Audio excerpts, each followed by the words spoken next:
In 1889, a traveler sheltering from a storm beneath the Hollow Creed bell tower claimed the bell rang, though no rope was pulled and no hands were near.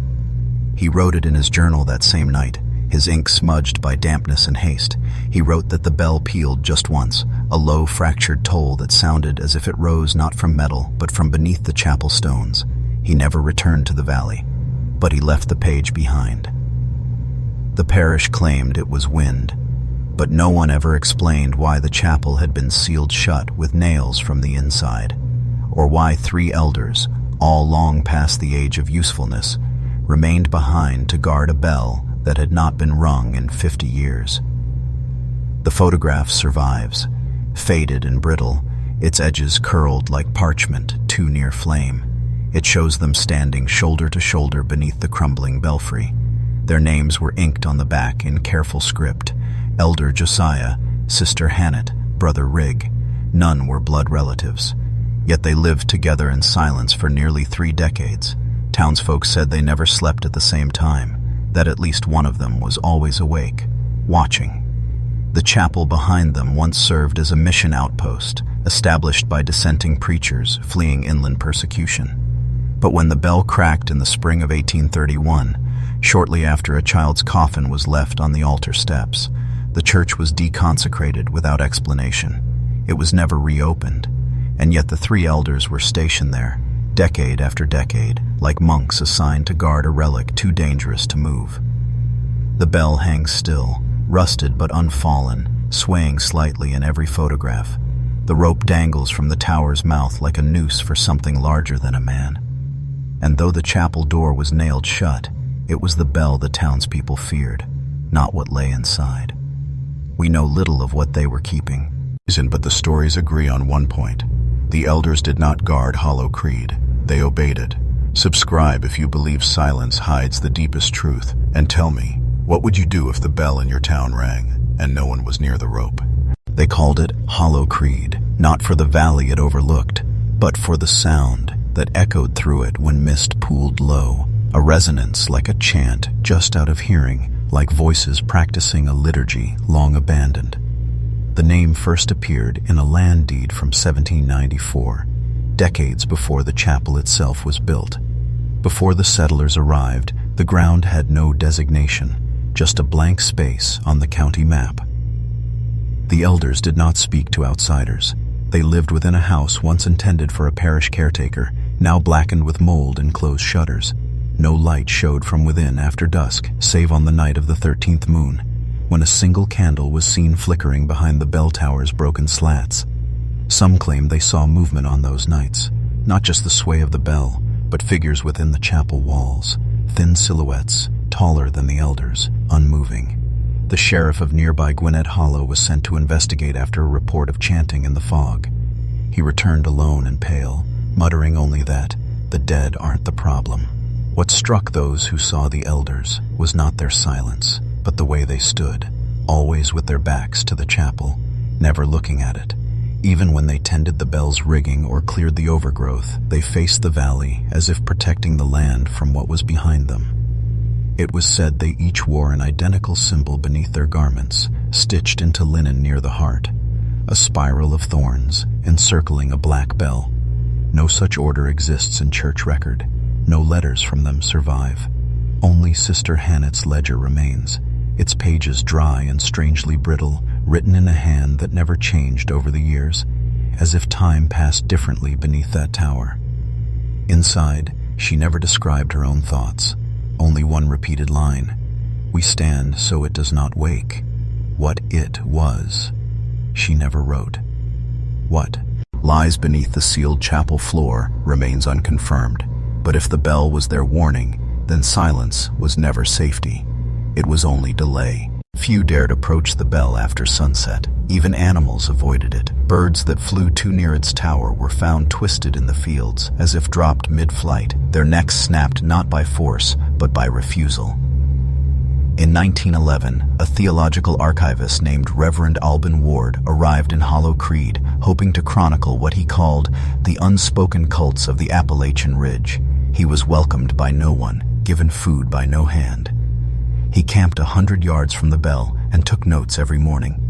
On the third night, he wrote that he dreamt of a face pressed behind a veil, not human, not beast, but etched like stone. He wrote of hymns in reverse, of voices singing as if they wanted to remember what forgetting felt like. He left his journal behind, scorched at the edges. His body was never found, only his boots placed neatly on the chapel's threshold. By then, the town no longer sent clergy. The bell was left to its keepers, and though Josiah, Hannett, and Rigg aged like anyone else, none of them ever fell ill. Their skin grew thin and their bones frail, but their minds remained untouched, clear, focused, unwavering. They knew something others did not. One visitor, a botanist named Clay Forel, noted that the grass around the chapel grew in circular patterns, rings of scorched earth surrounding tufts of wild thistle. He said they looked like crop signs, though the earth was never disturbed. He took a single stone from the chapel wall as a souvenir. A week later, he awoke screaming, said the bell had been tolling all night, in his dreams, then in his ears, and finally, from inside his own chest. His heart failed at 41. The stone he took is now missing from the county archive. A former seminarian who once studied under Brother Rigg claimed that the elder believed the bell was not to summon, but to bind, that inside the chapel, beneath the altar, was something given, shaped by faith and sealed with song, not a demon, not a spirit, something older than either. The elder called it the word that should never be heard. But the rope still hung outside, and the bell had not been moved. The structure of the chapel itself was a blasphemy in stone. Though built in the Protestant style, the apse curved too wide, as if meant to cradle something vast. The stained glass was imported from a closed Carmelite convent, each panel depicting saints that had never existed, names erased, faces deliberately scratched out. One panel showed a kneeling figure offering its tongue to the bell. No one ever found the architect's records. The pews had been removed by 1863. According to records in the Hollow County Diocesan Archive, the church had failed in spirit, and parishioners were directed to worship elsewhere. But none could recall the final service. No date was ever recorded. The last official sermon was given by a Father Athel Foran, whose name appears nowhere else in any denomination's registry. The only physical trace of him is his Bible, which was found years later, buried in the chapel's foundation during a survey for possible historical preservation. The Bible's pages were blank, but its spine held a hollow cavity, inside which rested a child's ring. By then, the elders had been guarding the bell for 24 years. Local children were forbidden from walking near the chapel, though some dared. They whispered that if you knocked 3 times on the nailed door, the bell would answer, not with sound, but with a breath, cold, stale, and older than dust. One child returned home with her shoes on the wrong feet and her mouth sealed shut, not sewn, not wounded, just unwilling to open. She never spoke again, only hummed softly at night. The tune could not be matched to any known hymn. No charges were brought, no elders were questioned. They stood as always, backs to the chapel, eyes on the fog. Sister Hannett was seen once drawing the sign of the bell in ash on the chapel stone, whispering something in a language no one recognized. When asked what she had said, she answered, "Only the bell knows what it buries." From time to time, villagers claimed to see the rope tighten, not upward, as if pulled, but downward, as if something beneath the chapel had begun to remember its weight. The bell was not just a symbol, it was a lock. No map agrees on when Hollow Creed ceased to exist. Census records list it as active through 1905, yet letters postmarked from the parish vanish after 1892. Train manifests show cargo sent to the town, candles, cloth, sacramental wine, but no receipts confirm their arrival. Most disturbingly, the Hollow Creed death registry ends mid-page. The final entry is half-written, the ink bled and trailing, as if the hand that wrote it was taken before the name could be finished. Of the elders, no birth certificates exist, nor any mention of their arrival. Some speculated they were siblings born of plague survivors. Others whispered they had once been clergy who failed some forgotten rite. But when the state archivist attempted to match their names to baptismal records, a strange pattern emerged. Each name matched a cleric who had gone missing elsewhere, in other towns, other parishes, sometimes decades apart. Josiah was once listed as a rector in Maine. Hannett, a deaconess lost during a failed mission to the west. Rigg, a novice who vanished from seminary during a snowstorm. They were not born to Hollow Creed. They were sent, and not by any living authority. A surviving letter, unsigned and undated, was found pressed inside a book of lost monastic orders. Its ink had faded nearly to invisibility, yet under soot and time, one passage remained legible. They must stand where it was spoken. If they kneel, it will answer.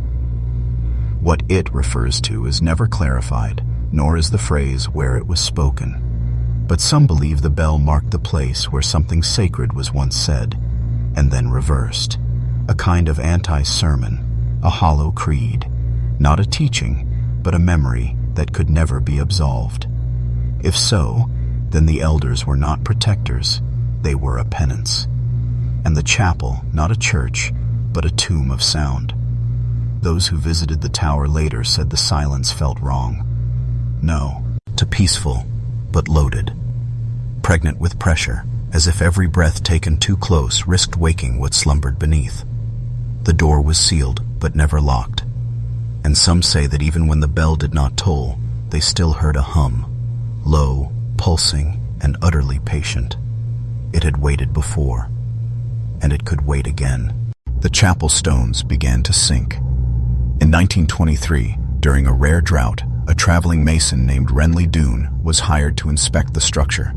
He found the foundation misaligned, with stones cracked from beneath, not from weight, but from pressure within the earth itself, as if something had pushed upward, gently, steadily. He reported that the chapel floor had buckled slightly in the nave, creating a subtle depression. Dust fell through its seams.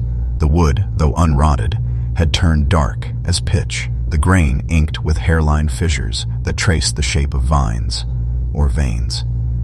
He offered to re-level the base, but the elders refused. Instead, they asked him, not unkindly, to leave before dusk. He did.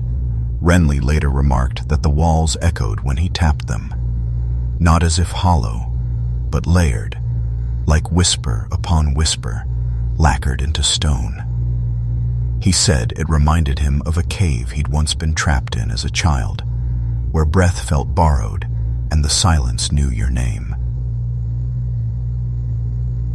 Beneath the chapel's rear eaves, 3 wooden stakes had been driven into the earth in a perfect triangle. No writing, no crosses, just raw, splintered wood, old, so old the grain no longer held color.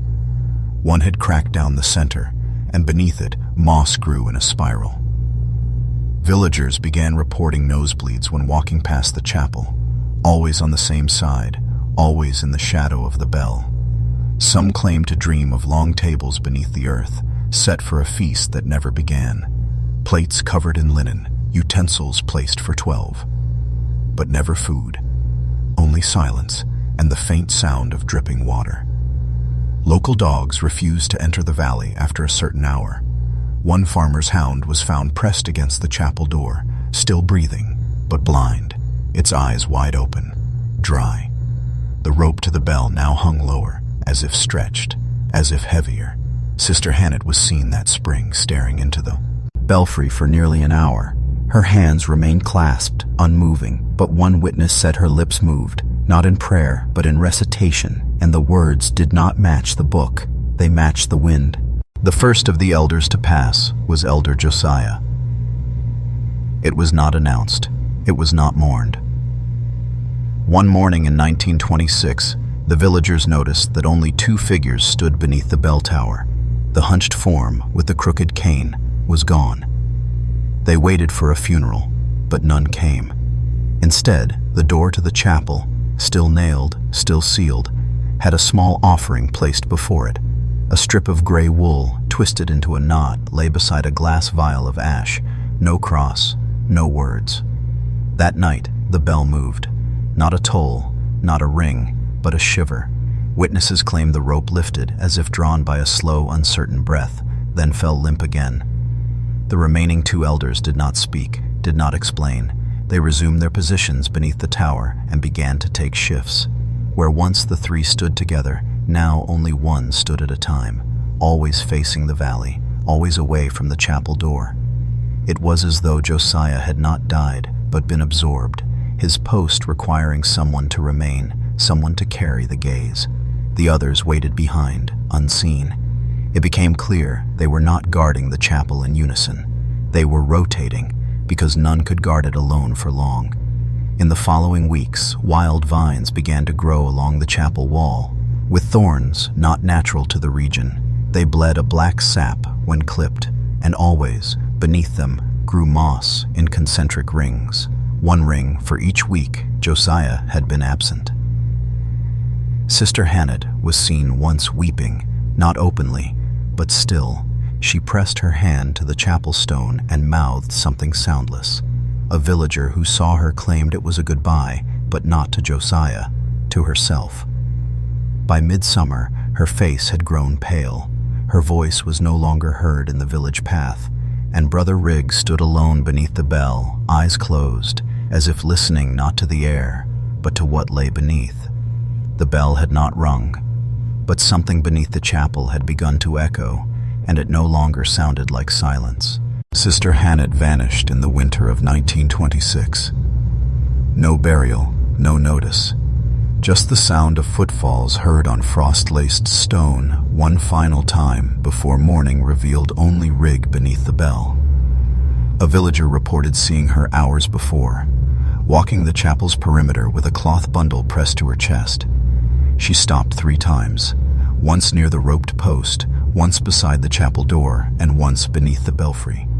At each point, she knelt, but she did not pray. She was not seen again. That spring, a letter was delivered to the nearest postmaster, unsigned, with no return address. The handwriting was angular, dry, as if the ink had been pulled through the page. It read simply, "The vow must be renewed. Blood for sound, 3 for silence. And then, send another." The postmaster burned the letter. But days later, a stranger arrived. A woman in her 60s, dressed in mourning attire, eyes vacant, hands wrapped in linen. She gave no name, but walked directly to the chapel and stood beside Brother Rig. They did not speak, they did not touch, but she remained. She became the new sister. The parish never documented her, but a child passing one evening said she had no reflection in the puddle at her feet. With 3 again stationed, the chapel grew quiet once more, but the surrounding land did not. Trees near the bell began to lean inward, snow refused to settle there, and birds flew in wide arcs to avoid the tower, even when migrating. Inside the chapel, the floor sagged visibly now, as if the earth beneath it had become soft, breathing. From beneath the altar stone, a red seepage began to show through the wood, thick and slow, like sap, yet warm to the touch. They placed stones over it, then more stones, but it returned. The bell rope frayed. At night, villagers heard murmurs, not in the air, but in the soil, under their floorboards, whispered phrases, never loud, but "T close," always the same. 3 must hold, 3 must hear, 3 must forget. No one approached anymore, not even the brave. The land itself began to persuade the living, and the bell, though rusted and unmoving, cast a shadow no sun could explain. By 1932, the bell cast no sound, but it cast echoes. A traveling surveyor, unfamiliar with the chapel's reputation, spent the night near Hollow Creed after his horse refused to pass the tower. He claimed that at exactly midnight he heard a hymn, familiar at first, then wrong. He recognized the melody, but the notes were reversed, stretched like wax beneath a slow flame. When he woke, his watch had stopped. The time etched into its glass face. Midnight, forever. He left Hollow Creed before the morning mist rose. Others who ventured too near began to feel the effects.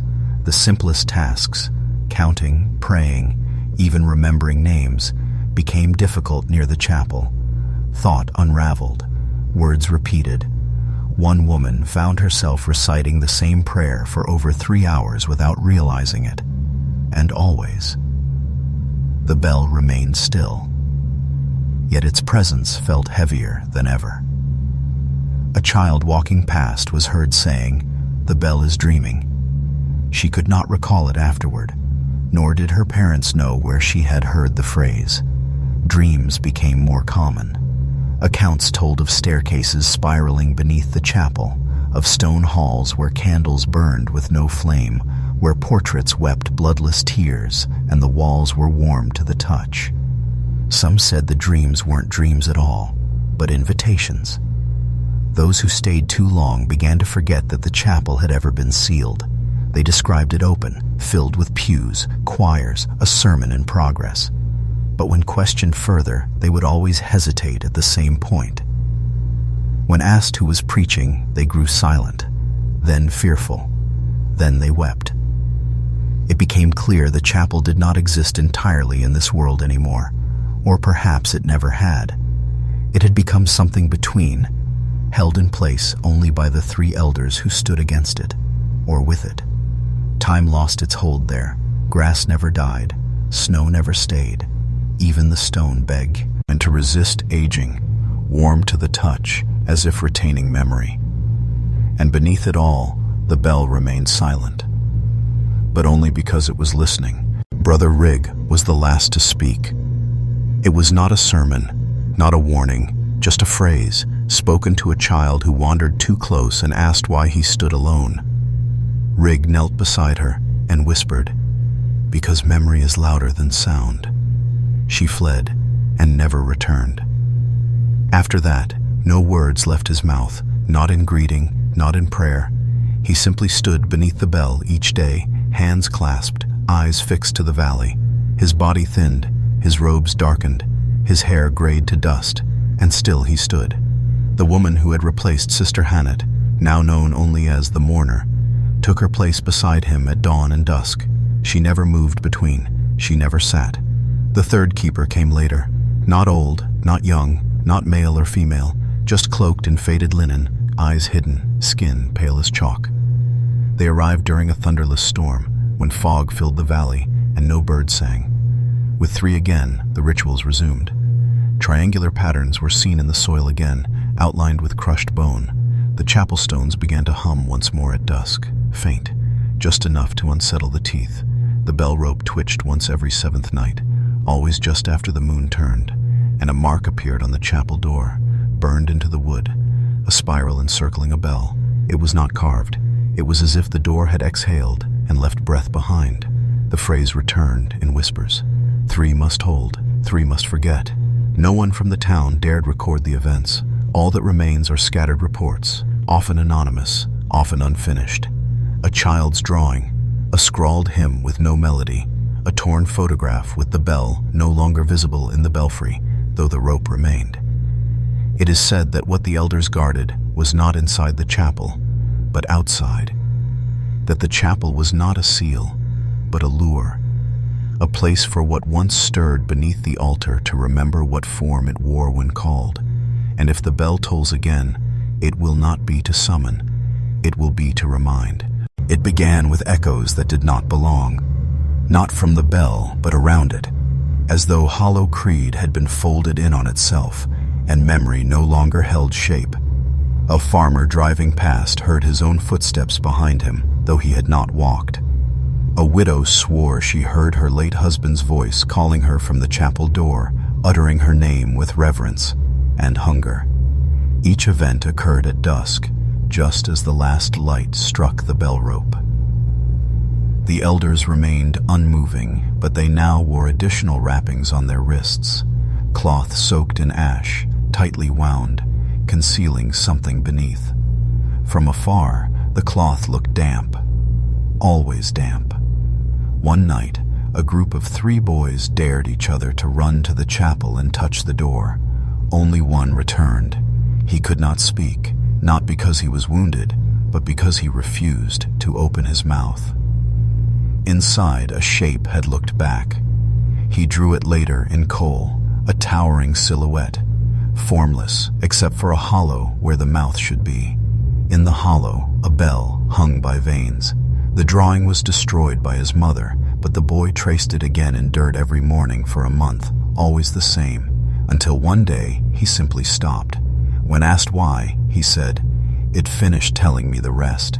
The third elder, the one cloaked in linen, was seen scraping runes into the chapel's base, not carved, but inked with a thick substance that dried black. When the rains came, the markings did not wash away. They glistened like oil on stone. That spring, the fog around Hollow Creed stopped lifting. It remained all hours thickest around the chapel tower, which no longer cast a shadow. The valley became muffled, birds fell silent. The rope, once dormant, now swayed daily, side to side, as if rocked by an unseen cradle. Something was waking, or more accurately, something was beginning to remember it had once been awake. And though the bell had not yet tolled, the air began to hum again, not a sound, but a pressure, a tremor in the bones. Some called it anticipation, but those who knew the valley better said it was recognition. In the summer of 1936, a box arrived at the chapel gates. Unmarked, sealed with pitch, bearing no signs of delivery. Inside were 12 communion wafers, stained dark at the center, brittle at the edges, and visibly pulsing. Beneath them, a scrap of parchment. Let it eat, let it echo, let it tell the shape of silence. No one saw the box again, but 3 days later, a new odor clung to the chapel grounds, sweet and metallic, like rust and myrrh. The ground near the foundation darkened. A ring of fungus bloomed overnight, pale, translucent, shaped like open mouths. They grew in pairs, always in pairs. By then, those who lived near Hollow Creed had abandoned their homes. Crops failed to sprout.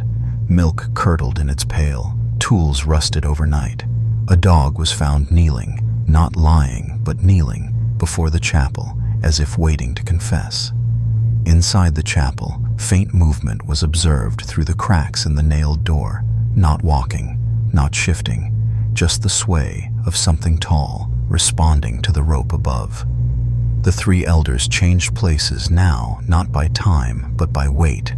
They leaned more often, sat when they could, but always one stood, always one faced away.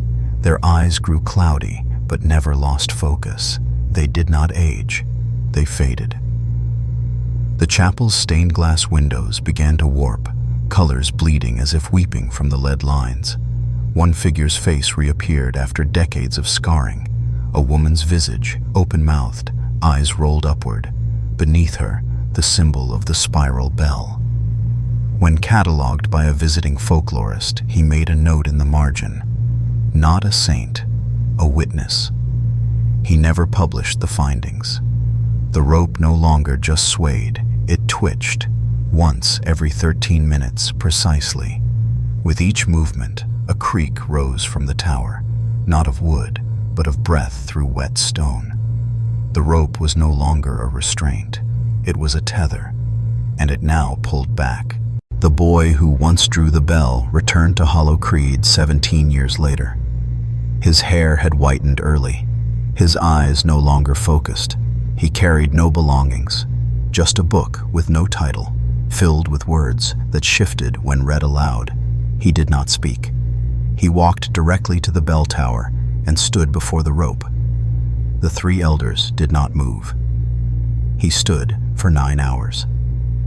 At dusk, he turned to the valley, faced the fog, and whispered, "It wants to be heard." Then he collapsed. No wound, no breath, just gone, like a candle snuffed in vacuum. His body was buried in the soil beneath the tower, but by whom, no one knows. The next morning, where he had lain, a triangle of soot had formed. In the center, a stone, split clean down the middle. The rope that day did not move. It vibrated. From that moment on, the 3 elders began to mirror one another. Each held the same posture, each blinked in unison, and villagers noted their mouths now moved, at the same time, though no words emerged. It was as if the chapel had begun speaking through them. A visiting priest once shouted scripture at the tower, trying to reclaim its sanctity. The bell did not ring, but his mouth bled afterward, as if cut by syllables never meant to be spoken aloud. He never entered another church. Within the chapel, the air changed. An archivist, allowed near the door, said it smelled of old wax and warm copper. She wept without knowing why, then wrote the same sentence 40 times in her journal. We were not meant to bury it, we were meant to remember. The phrase began appearing elsewhere, etched into bark, scrawled in condensation, whispered in empty rooms. It became a chant for the forgotten. The chapel now pulsed, not visibly but rhythmically. Each morning the ground around it would shift subtly, just enough that the fog would ripple, just enough that birds would scatter. The rope still hung, but now it looked strained, as if it held something not asleep, but listening. By 1940, Hollow Creed no longer appeared on maps, not removed, just faded. On county surveys, the ink thinned at the valley's name. On land registries, the letters blurred like breath across glass. Even the road signs leading to the chapel warped, their paint cracked, their posts leaning away from the path. The elders remained, but their shapes grew indistinct. Photographs captured only silhouettes now. The details of their faces melted beneath light. No expressions, just presence, like shadows standing of their own will. Visitors described the chapel as less solid. One man claimed it flickered in the corner of his vision, like an afterimage. Another said he watched a crow fly directly through the belfry, wings never faltering. The rope remained, but it now looked inverted, darker where light touched, frayed in places that had never been worn.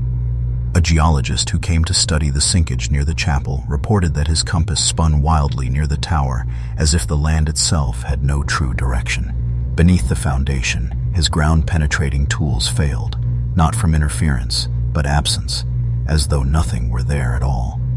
The soil had stopped reflecting time. At the chapel door, small items began appearing overnight. Locks of hair, rusted coins, teeth wrapped in cloth. Offerings, or payments. For what, no one could say. One villager awoke to find his back marked with a spiral, not ink, not paint. A change in the pigment of the skin itself, as though the symbol had always been there, waiting to emerge. He left town that week. He spoke only once before leaving. The bell is not a warning. It is a memory of what cannot be unsaid. Inside the chapel, movement increased. Slow, heavy, a swaying, as though something within were pacing, not to escape, but to rehearse. And the elders stood still as always. But now they did not blink. It was no longer clear if Thornvale were aging, or growing into something else. The chapel door, though sealed, now bore 3 vertical cracks, long, narrow, and trembling inward. Not broken, but breathing. Attempts to reconsecrate the chapel failed. In 1943, a team of 5 clergy were sent from the regional diocese. They brought relics, liturgy, and salt. They were welcomed by no one, but still they approached. They did not enter. The chapel, though sealed, pushed back. One priest dropped to his knees 30 feet from the bell and began to whisper, not scripture, but a child's lullaby, over and over. He wept as he sang it, and when pulled away, his lips continued to move for 3 days after. Another attempted to lay communion wafers along the perimeter. They melted, not burned, melted, curling like wax left to sun. Each one left behind a black ring in the soil. The bell did not ring, but a deep, sonorous pressure filled the air, like a breath drawn in and never released. The priests left before nightfall. Only one gave a statement. That is not a chapel. It is a mouth that once formed a name. The elders never acknowledged them. But that evening, villagers noted the 3 stood closer together, as if shielding something behind them. That same week, the spiral symbol appeared etched into the altar stone inside the church of a neighboring parish, 40 miles away. No one knew how. One of the elders was seen moving for the first time in hours. A slow turn of the head toward the chapel, just once. That movement coincided with reports of voices in nearby homes. Not screams, but conversations between unseen presences. Calm, repetitive, like ritual. They always ended with a single sentence. It remembers more than we ever believed.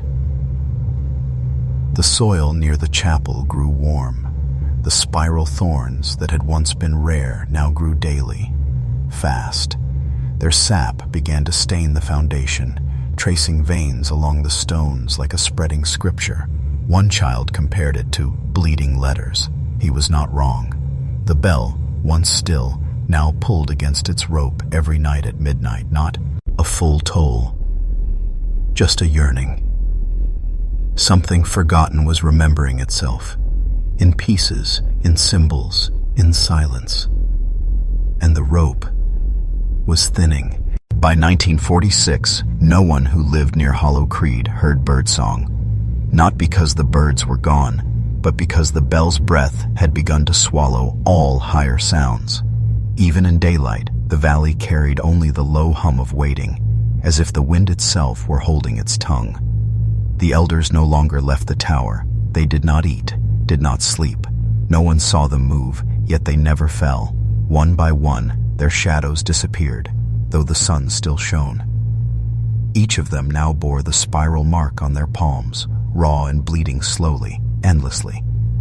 And the bell leaned, not visibly at first, but gradually its weight shifted, as if acknowledging its own burden. The rope now pulsed in intervals, 5 tugs per night, then silence, then 5 again. One traveler, a painter from the coast, attempted to sketch the bell during one such evening. He returned home blind in one eye, claiming that the bell had looked back. His unfinished sketch showed not a bell, but a mouth stretched open beneath a chapel spire, the rope drawn from within its throat, no longer tethered, now connected. Then the weather changed, without storm, without warning. Rain fell only in a narrow ring around the chapel. It never touched the tower. Lightning curved away from it. The fog no longer moved. It waited. That winter, a scholar of early Appalachian theology arrived with a journal once owned by a preacher from the Hollow Creed region, a man who vanished in 1831. Inside were fragments of a sermon never delivered. If the bell speaks again, it shall not be we who hear, but what comes to listen. That night, one elder fell, not collapsed, but bent, knees slowly lowering to the earth, head bowed, arms outstretched as if in offering, and the bell rope tightened. Not from above, from below. No sound emerged, not yet, but the tension filled the air like breath before a scream. Something beneath that. The chapel stirred with recognition, not of the world, but of its own name. A name once sung by mistake, a name too sacred to forget, too cursed to speak. And the bell, it remembered. By spring of 1947, the valley itself had changed its posture, not visibly, not topographically, but in ways the body knew before the mind. Every path leading toward the chapel curved now, ever so slightly, like a slow descent into kneeling. Trees leaned inward. Fence posts that once stood rigid now bowed toward the bell tower, as if in apology. No seeds took root near Hollow Creed. Not wheat, not corn, not even weed. Yet the soil remained rich, over-rich. Worms swam in it like water. Crows circled the tower endlessly, but would not land. A local gravedigger, curious and drunk, wandered near the chapel to dig something free. He brought no tools, only a flask and a name in his mouth. They found him the next morning, curled beneath the chapel door, not dead, but catatonic, with soil packed deep beneath his fingernails and the tips of his fingers ground to bone. He had tried to claw his way in. He never spoke again. Those who visited the valley, rare as they were, reported a new sound from within the chapel. Not the bell, not breath, but something more distant. A song, too faint to follow, but unmistakably structured. Verse, chorus, then silence. One woman called it a lullaby that never resolves. The elders now bore deep lines in their faces, but no longer blinked. Their eyes reflected light strangely, not like mirrors, but like oil-slicked water, too deep for glass. One tilted their head at dusk, as if listening closely to something behind them. But there was nothing behind them, only the chapel. And yet, something within had shifted. The walls now exhaled mist during the night, visible against the moonlight, cold, slow, heavy, as if it had lungs. The bell rope now bore symbols burned into its length, not carved, not stitched, burned. No fire had touched it. At the base of the tower, 3 new stones appeared, flat, circular, etched with spirals. Their texture was as not of earth or granite. They looked poured. No one dared move them. The land had begun to remember its role. It was not cursed. It was consecrated. But not for the living. It was in the records of a forgotten monastery that the phrase first appeared.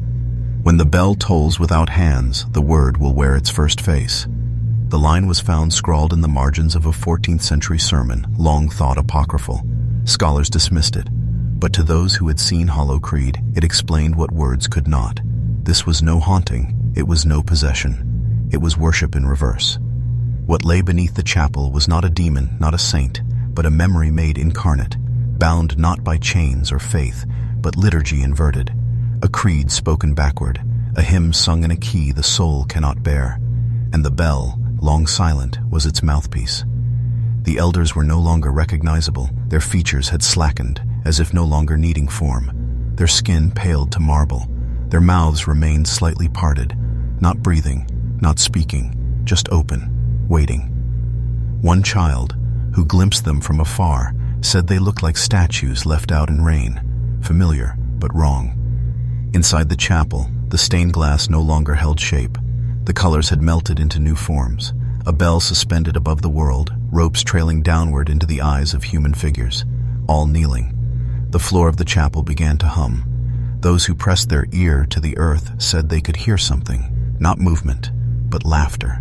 Slow, cyclical, mournful, not joyous, like a thing remembering what it once was before prayer gave it name. The bell rope pulled twice in one night, clean, sharp movements. Witnesses say it wasn't the sound that haunted them. It was the feeling that something had answered. And the next morning, a page was found nailed to the chapel's sealed door. Its words burned through, yet legible. It is not rising. We are remembering how to kneel. The bell hung lower now. Its shadow, longer than the tower itself, curved in unnatural directions, as though following something below. And still, it had not rung, but now it no longer needed to, because those who heard it had begun to echo it. The final days before the bell's toll were not marked by thunder or flame. They came softly, as all sacred things do. The fog became denser than air, thick as gauze. Light no longer penetrated it. The sun rose, but its warmth stopped short of the tower. The valley grew cold, though no frost formed. Even heat refused to cross the chapel's threshold. The rope trembled constantly now, a heartbeat in hemp, measured, patient. Then the chapel door cracked open. Not shattered, not forced, just open. A slow separation of wood, as though time itself had asked permission. No one opened it. No one was seen. Inside, no light revealed its contents, only sound. A low, unending breath, and behind that, a voice, not spoken, but remembered, like a word returning to the lips of someone who had never said it, but always known it. The elders did not enter. They knelt, one by one, not from weakness, from recognition. And the bell, at last, gave its voice, not a ring, a moan, long, low, alive. The sound cracked windows in homes 5 miles away. Milk soured in cellars. Ink ran from pages long sealed. People awoke crying, not knowing why. And in every ear, for just a moment, came the same phrase, spoken in a language they should not have known. Now I shall be said again. The tower did not fall, the rope did not snap, but from within the chapel came footsteps, wet, slow, with rhythm. and beneath each step, the spiral symbol bloomed in the earth, momentary, then gone, like footprints pressed into memory, not dirt. The villagers who witnessed it left their homes, not in fear, in submission. They knelt in fields, in basements, in barns, as if the memory, now living beneath the bell, had reached into them, called something old, something sacred, something forgotten. They did not hear the bell again, but they felt it. And from that day forward, every whisper, every silence, every pause and breath held the shape of that word. After the bell's voice was first heard, Hollow Creed ceased behaving like a place. It became a pattern, a structure, a repetition that unfolded beyond its own borders. Children in distant counties began to draw spirals without being taught. One girl traced a bell into the condensation on her bedroom window, humming a song no living person remembered. Her mother found her kneeling beneath her own bed, whispering words in reverse. Worse still, the chapel began to appear where it should not. Travelers described seeing its silhouette across marshes, beside highways, in mirrors, always distant, always wreathed in fog, always silent. The structure never moved, but memory had become portable, and memory obeyed no maps. The rope's movements were now irregular. It jerked twice, then once, then 7 times, forming a rhythm. Scholars who tried to decode it found no pattern in numbers, but a theologian recognized it instantly. A homily, a liturgy, the call and response of something older than churches. The elders still knelt, but their bodies were no longer bodies. They did not rot, they did not bleed. Their robes clung to forms hollowed and brittle, shapes that had been present long enough to be worn thin. And still the sound continued. The hum beneath the valley no longer hid itself. It rose during the night like a tide of breath and fell by morning. Villagers who stayed claimed to dream in unison, all of them seeing the same hall of stone, the same inverted chapel, the same empty bell swinging in a place without sky. And at its base, a table set for 12. Still empty, still waiting. The final stone at the base of the tower cracked. It did not break. It opened. A thin seam. Nothing came out. But the fog thickened. And across every surface near Hollow Creed, bark, soil, water, skin, the same symbol appeared, the spiral nested within the bell. It had begun to teach, not through words, but through placement, through where the bell stood, where the rope ended, where the kneeling bodies faced. Hollow Creed had not just remembered what it once held. It had become the map by which others would remember it again. The bells of other churches began to fail. One by one in neighboring towns, towers long untouched rang out once and then cracked. The tones were never right.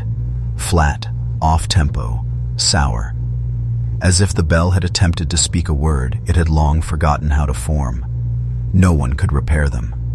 Those who tried either lost their hearing or found their own voices slowly mimicking the tone, a warbling, bell-like cadence with no language, only rhythm, like a cough stretched into a chant. They began calling it the doctrine of the undone, a phrase that meant nothing, and then too much.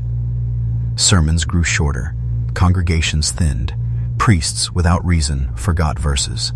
Some wept when trying to read aloud the Gospel of John, not from sorrow, but from fear. One wrote, "The words no longer agree with my breath."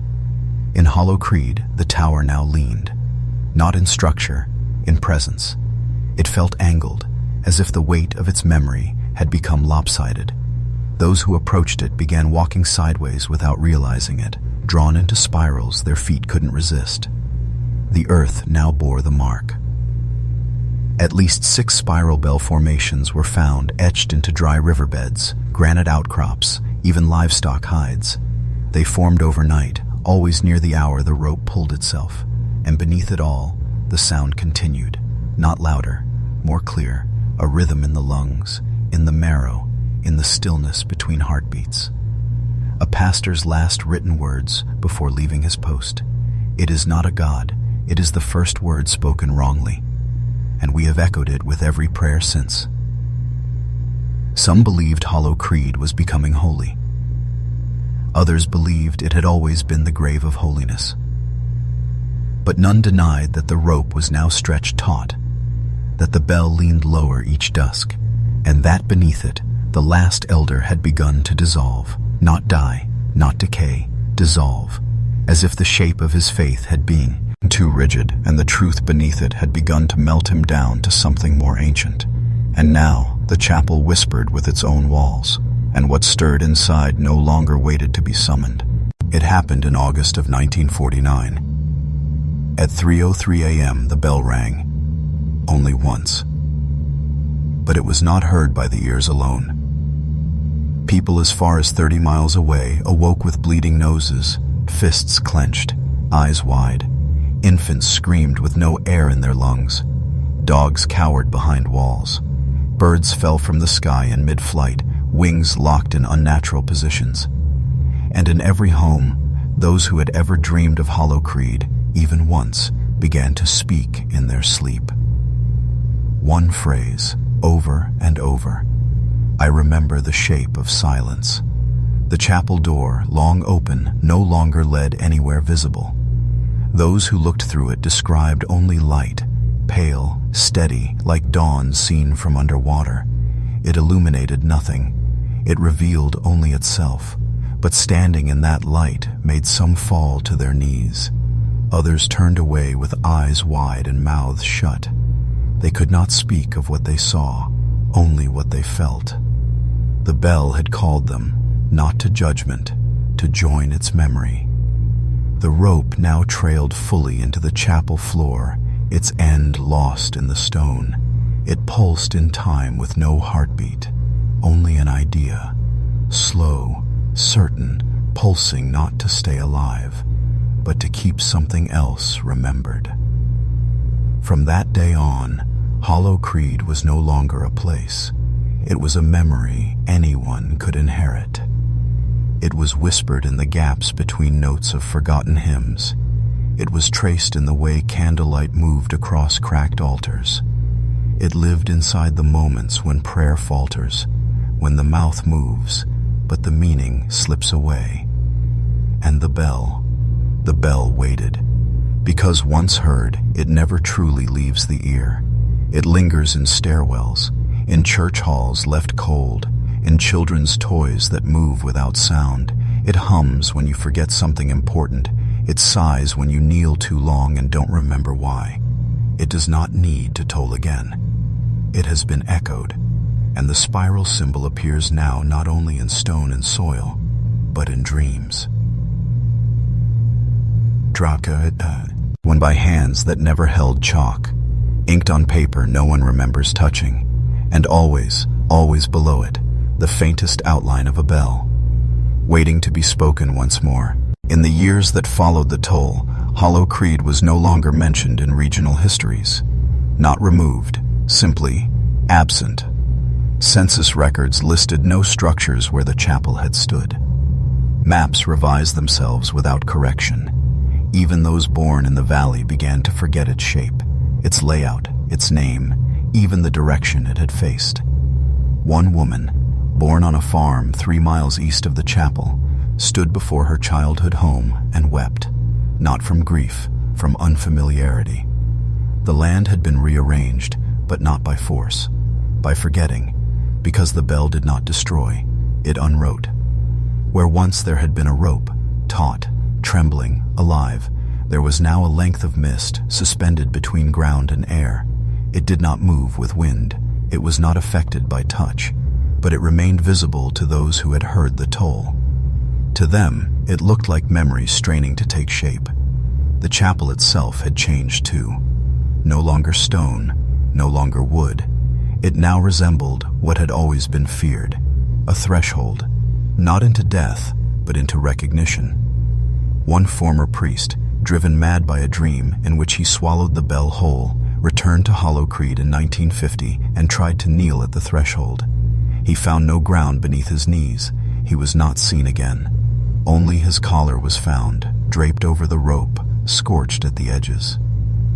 The villagers who remained spoke of the spiral as something that moved now, not growing, not spreading, but coiling inward, shrinking, as though the entire story had begun to tighten around a single point. A bell that did not need to ring, because now it was reflected. Children drew spirals in dust with no memory of their hands moving. Elders muttered verses with no recollection of language. One boy carved the phrase, "I am how silence learns to walk," into his bedroom wall. He claimed the bell had taught him. When asked why he stopped, he whispered, "It too. Old me, I had written enough." There was no echo anymore. There was only presence, not above, not beneath. Time behaved differently around Hollow Creed now. Not faster, not slower, just sideways. A botanist sent to study the valley's strange weather patterns stayed one night too long and returned home 5 years before he had left. His wife had not yet met him. His journals had not yet been written. But the spiral was already tattooed on his chest. He would go on to found a short-lived order known only as the Listeners. All wore cloth over their mouths. All walked in uneven rhythm. All claimed to hear the bell, even though it never rang again. Because it did not need to. It had become rhythm. It had become hunger. It had become the question all prayers imply, but never dare ask aloud. The chapel no longer held form by stone. Its walls became shadowed memory, bending as people approached, inhaling as they stood near, whispering hymns without breath. Those who dared step across its threshold found themselves elsewhere. One described a staircase that spiraled down forever, each step echoing a name she didn't recognize but mourned deeply. Another saw his childhood self kneeling before an altar made of teeth. A third, a historian, entered and never returned. But his notebook was found weeks later on the steps of a church 5 states away. It contained only one phrase: "The bell is where time goes when it forgets who it belongs to." The elders were no longer visible. Their robes remained, upright, unmoving, but there were no faces, no feet, just hollow garments woven with dust, bowed toward the fog. And in the sky above Hollow Creed, clouds began to form concentric spirals. Not weather patterns. Repetitions. As if the very sky had begun to recite. Worship had ceased being an act. It had become environment. And every space, every moment of stillness, every breath caught in the throat, held a single sensation that you were not waiting for the bell. The bell was waiting for you. In 1953, a man in Baltimore awoke from a nightmare with dirt in his lungs. He had not left his home in weeks, yet the soles of his feet were black with soil. Beneath his fingernails, fragments of moss. In his mouth, he found a thread, coarse, damp, fibrous. Rope. He had never heard of Hollow Creed, but when shown a photograph of the chapel's silhouette, he collapsed. He cried without sound, for an hour, then said, "I heard the shape of its silence." The spiral had returned again, now inked onto the walls of subway tunnels, scratched into the bottom of pews, etched in frost on empty hospital windows, always the same.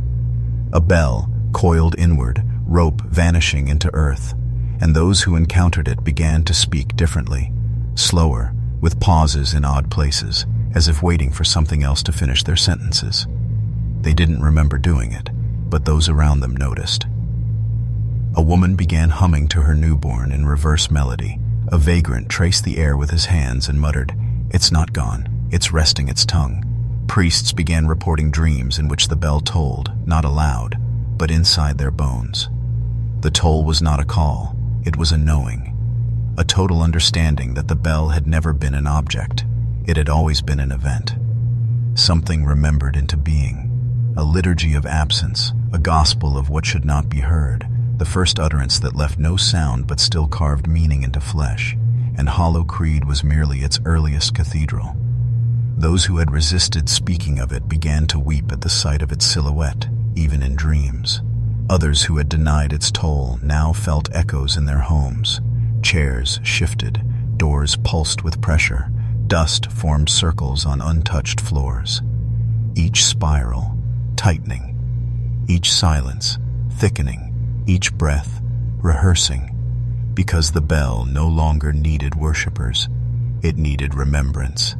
And remembrance, true remembrance, always comes at the cost of forgetting what came before. And now the bell was patient, because it was no longer waiting to be heard. It was waiting to be said. By late 1954, the bell was no longer found in Hollow Creed. Because Hollow Creed itself had unraveled.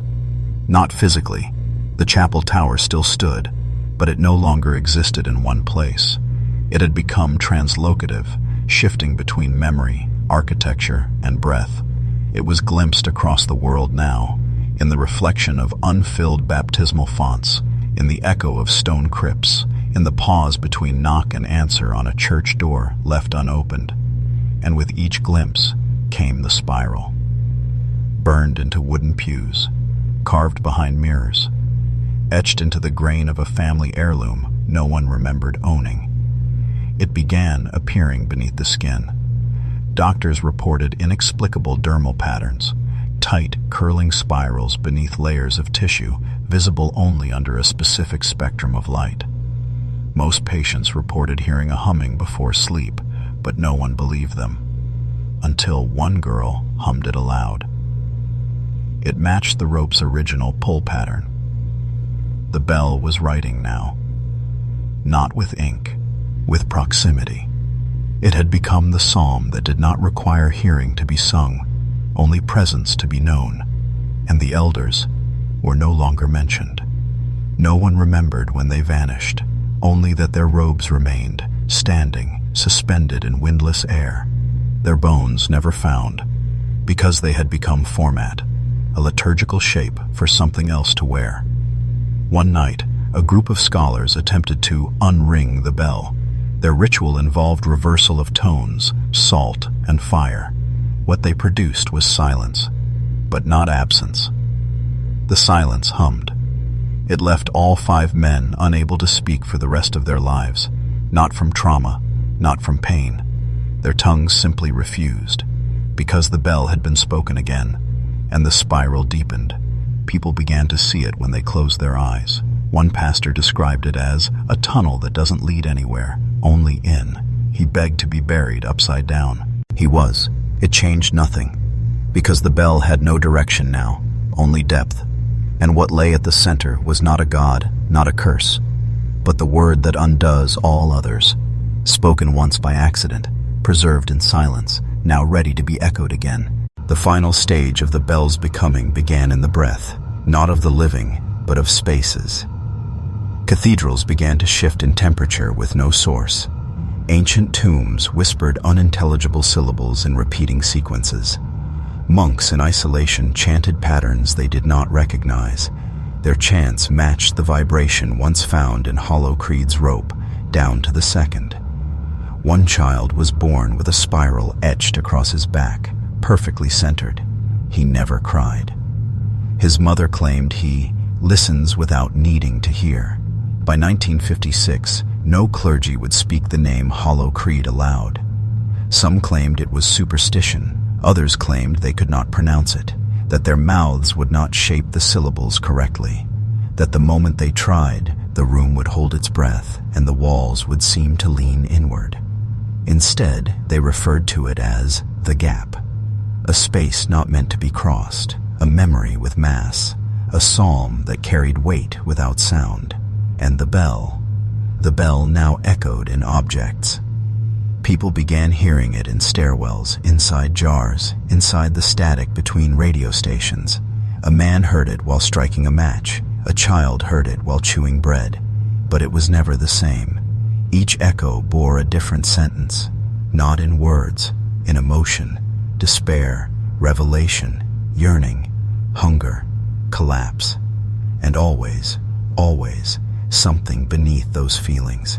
Not voice, but awareness, as if the bell had finally grown ears, and the world was now its confession. People who had never heard of the spiral began drawing it compulsively, some in chalk, some in blood, always the same, a single line coiled inward until the pen or finger trembled too much to finish. It never needed completion, because it was not a symbol, it was a process. The chapel in Hollow Creed still stood, but its door had vanished. The tower was now visible only at dusk, and only to those who had remembered it once, even in a dream, even by accident. The bell hung lower. It no longer needed the rope, because now it spoke through stillness, and stillness was everywhere. And in that stillness, the beginning of the final toll. Not a sound, a knowing. In the winter of 1957, the bell finally unnamed itself.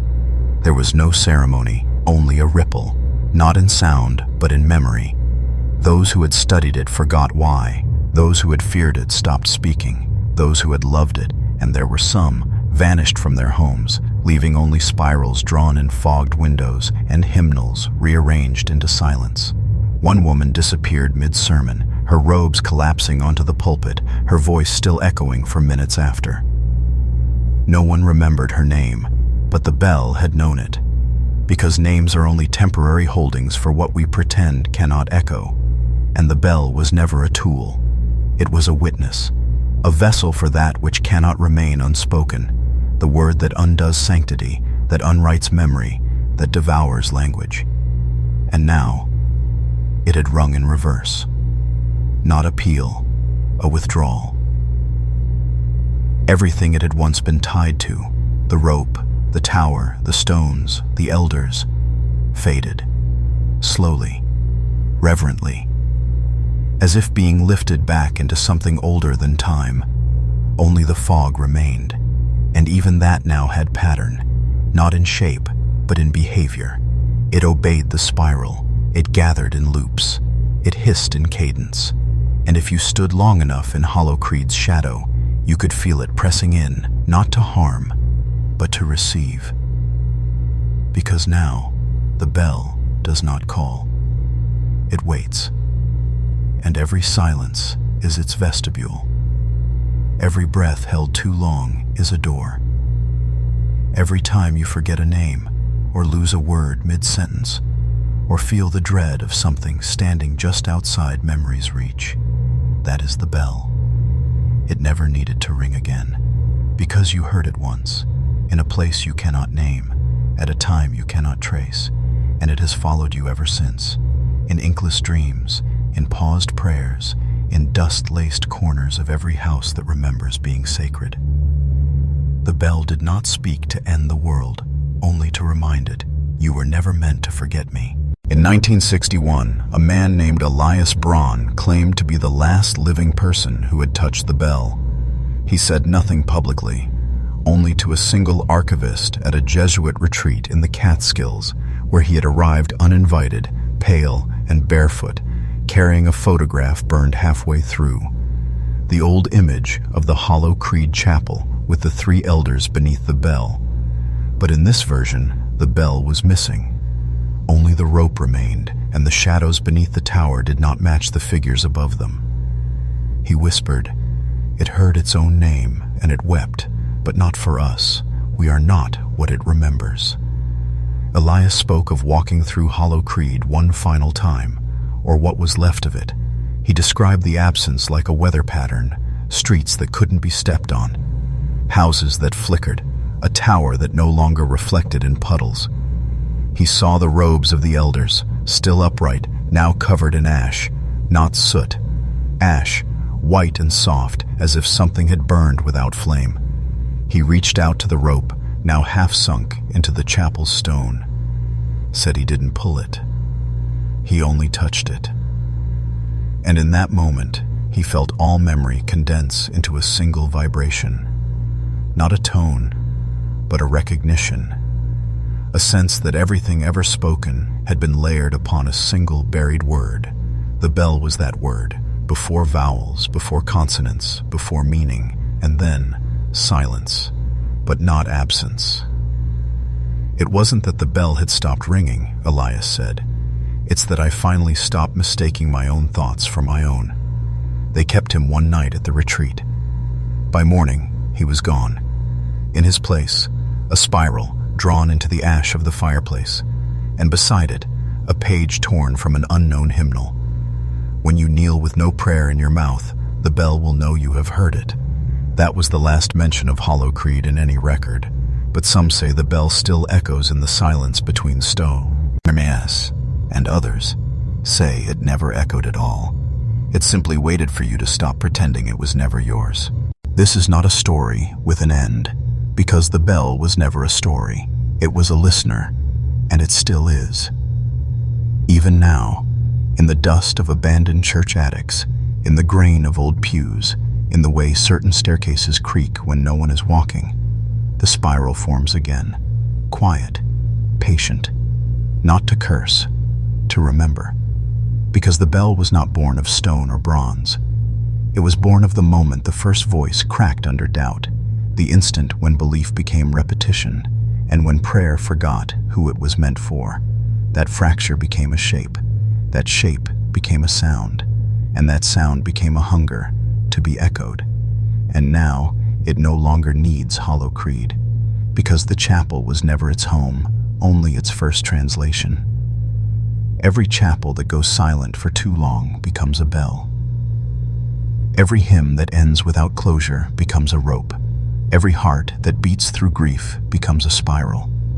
And so it spreads, not through ritual, but recognition. You've seen it, in a forgotten corner of your childhood church, in a photo that unnerves you for reasons you can't explain, in the way your breath stills when you pass a steeple long since boarded shut. That's where it lives now, because you heard it once, not with ears, but in the quiet panic beneath a forgotten prayer, and ever since it's followed. Not to haunt, but to be remembered. Because to forget the bell is to forget what waits beneath language, the hunger to be understood by something older than words, and that hunger will always wait in silence, until silence becomes sound again. So if you hear a single tone in the middle of the night, if you see the rope move when there is no wind, if you wake with dirt beneath your nails and spiral shapes in your breath, know this: the bell has remembered you, and it is listening still.